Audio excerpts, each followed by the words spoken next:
Alam nyo ga kung ano ito? Ayan. Ayan.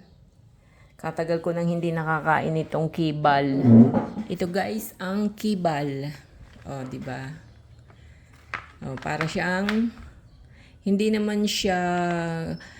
siya sitaw, pero hindi rin siya basta ano siya. Ito ang tawag sa amin sa Batangas, kibal. Nasa 20 taong mahigit na akong hindi nakakakain ito. Ayan. Meron akong kaibigang umuwi sa Batangas. Pinasalubungan niya ako pagbalik ng kibal. Napakasarap nito sa bulanglang at sa nilagang baboy.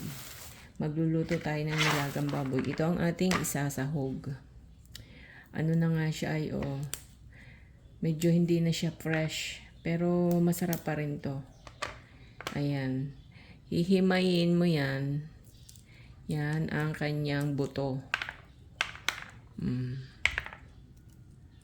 Ang sarap nito sa bulanglang kasama ng papaya, kamatis, lagyan mong kaunting kamatis. Tapos may sinaing na tulingan. Nako, super. Super sarap. So ito guys, ang kibal. Hindi ko alam kung anong tawag sa iba. Yan. Sarap din yung ginataan. Bulanglang. Yan. Tapos meron kang mga sinaing na isda.